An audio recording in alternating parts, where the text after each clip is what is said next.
This county has the highest proportion of group water scheme service in the country. 60% of homes in this county are supplied by a community-owned group water scheme. Another thing that a lot of you will be coming from areas with groundwater sources, as James alluded to, in County Monaghan, the vast majority of the sources are surface water.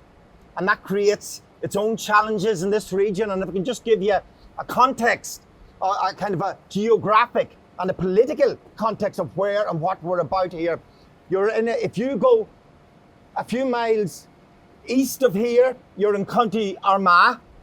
You go a few miles west of here, you're in County Fermanagh, and a few miles to the north, you're in County Tyrone. In other words, we're on the periphery, not just of this county and not just of this state, we're on the periphery of the European Union here. We are literally on the edge of the European Union, you know.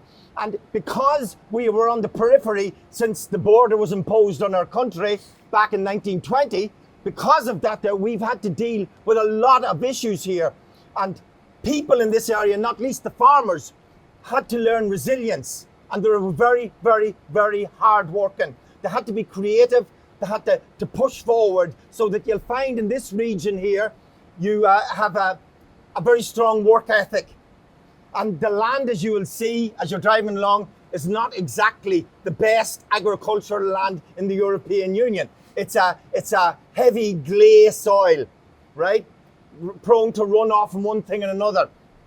So in addition, I suppose at one time you would have had mixed farm economy here prior to entering to the European Union.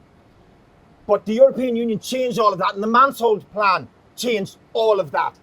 The Mansholt Plan had huge ramifications for this region.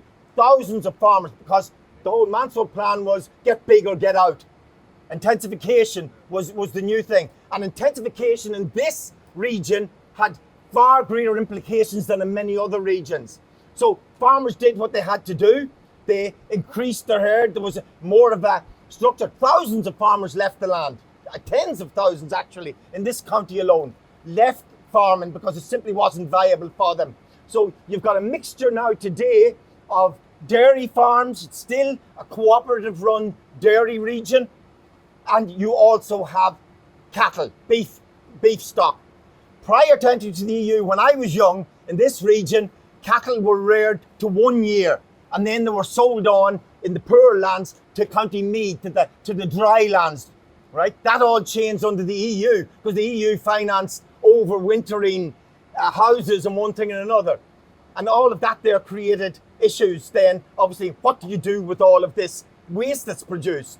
Okay. Similarly, the farmers, because it was difficult to make a living either from dairy or beef, an awful lot of farmers in this region moved towards intensive agricultural business like poultry production and mushroom production. I know that in the late 1980s, in this county alone, produced 50% of the chickens produced in Ireland, 75% of the turkeys produced in Ireland, and 100% of the commercial ducks produced in Ireland were produced in this, and most of it in this part of Monaghan, the north of the county.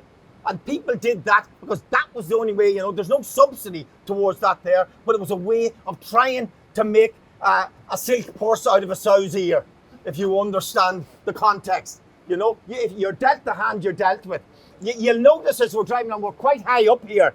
Well, Monaghan is like Roman Gaul, in tres partes est. It's in three parts divided up by these three moraines. This is one of the moraines, goes from West Monaghan to East, high country, and in between those we have drumlins, kind of the legacy of the ice flow moving back and dropping these fantastic hillocks that you'll see that look for everything like a whale's back. There's a good example of one down there.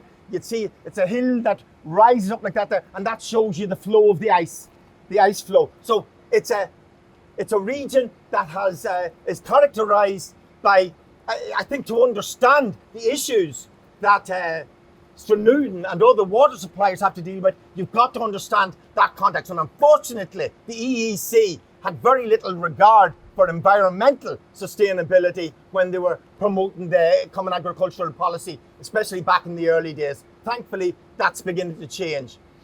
You also have in this catchment a particular issue and it's what started this project, is the use of herbicide.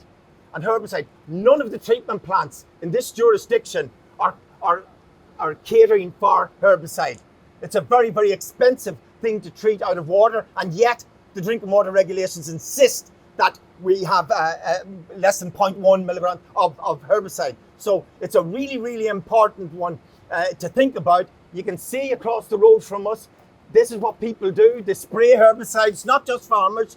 On a domestic level, herbicide, people are addicted to it in a lot of areas. And they spray along the public roads, the bridges, whatever. That's going into the system. So they're dealing with that issue as well. So I really think that it's you couldn't look at it better, because the challenges in this area are probably as great as they are anywhere else in Europe. So I hope you enjoy the tour down the road.